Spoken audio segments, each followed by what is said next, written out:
Hello everyone, food recipe या चॅनलवरती आपल्या सर्वांचं स्वागत आहे। तर आज आपण बनवणार आहोत कारल्याची भाजी।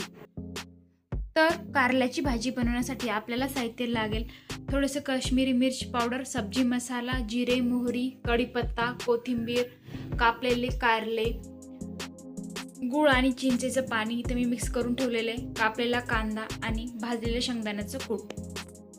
सर्वप्रथम मी इथे एका वाटीमध्ये कारलं कापून घेतलेले, याच्यामधल्या बिया वगैरे काढून चांगलं कापून घेतलेले। याच्यातल्या बिया काढून घेतल्या तर कारल्याची भाजी कडू होणार नाही आणि ती थोडी पण कडू होऊ नये म्हणून मी इथे चिंचेचं पाणी आणि गुळाचं पाणी भिजत घातलेलं आहे। चला तर मग सुरू करूया आपण आपल्या आजच्या रेसिपीला। सर्वप्रथम कढईमध्ये थोडं तेल टाकून घ्यायचं, तेल छान गरम होऊ द्यायचं। हे पहा, इथे आपलं तेल गरम झालेले, आपण यात आता जिरे मोहरी घालून घेऊ। जिरे मोहरी नंतर लगेचच कढीपत्ता घालून घेऊ आणि सगळं साहित्य छान असं परतू देऊ। हे पहा, सगळं साहित्य छान परतल्या गेलेले, आता आपण यात कापलेला कांदा घालून घेऊ। कापलेला कांदा छान असा परतू द्या, थोडंसं लालसर होईपर्यंत कांदा परतवून घ्या छानपैकी। हे पहा, इथे आपला कांदा छान तळलेला आहे। आपण यात आता सब्जी मसाला, काश्मीरी मिर्च पावडर, थोडीशी हळद, थोडं लाल तिखट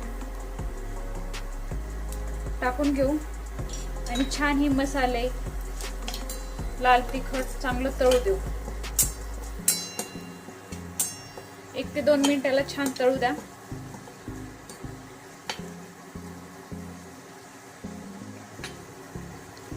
आता 1 ते 2 मिनिट हे छान तळलेले, आता आपण यात कापलेली कारल्याची फोडी टाकूया। फोडीला छान त्या लाल तिखटामध्ये मसाल्यामध्ये परतून घ्या आणि 4 ते 5 मिनिट शिजण्यासाठी झाकून ठेवा।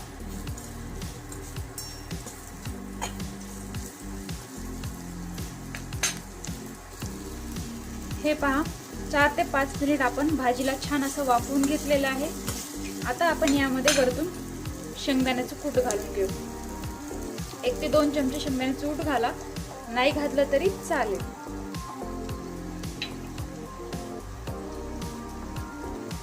आता शेंगदाण्याचं कूट घालून घेतलेले, आता छान भाजीला परतवून घेऊ। छान शेंगदाण्याचं कूट भाजीमध्ये मिक्स करून घ्या या।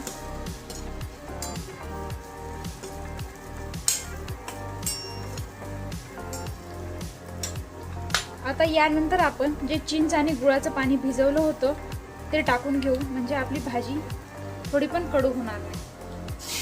अगदी 2-3 चमचे टाकून घ्या। यानंतर अशी वरतून थोडीशी कोथिंबीर घालून घ्या आणि भाजीला छान परतवू द्या।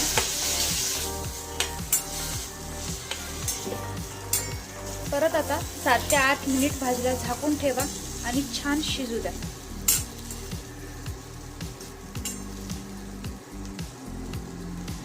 हे पहा, भाजीला छान असा सुगंध सुटलेला आहे, एकदम घमघम। थोडा वेळ आपण भाजी वाफवण्यासाठी ठेवली होती, आता आपण यात 2 चमचे पाणी घालून घेऊ। जर तुम्हाला टाकू वाटले तर पाणी टाका, नाही तर एकदम सुकी आवडत असेल तर सुकी करून घ्या। पाणी टाकून झाल्याच्या नंतर आपण आता यात चवीनुसार मीठ घालून घेऊ। चवीनुसार मीठ घालून घेतल्यावर भाजीला छान एकदा परतवून घ्या आणि शिजण्यासाठी झाकून ठेवा। हे पहा, मस्त चमचमीत एकदम झणझणीत आपली कारल्याची भाजी तयार आहे।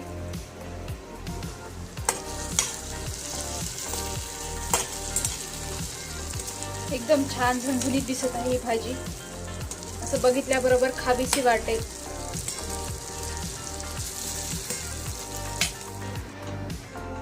तर कसं वाटलं मग कारल्याची भाजी बनवायची रेसिपी तुम्हाला? जर व्हिडिओ आवडला असेल, रेसिपी आवडली असेल तर नक्की व्हिडिओला लाईक करत चला। बिलकुल कडू न होणारी, अतिशय साध्या व सोप्या पद्धतीने तयार होणारी कारल्याची भाजी आपली रेडी आहे। तर रेसिपी आवडली असेल तर व्हिडिओला लाईक आणि चॅनलला सबस्क्राईब करायला विसरू नका. धन्यवाद.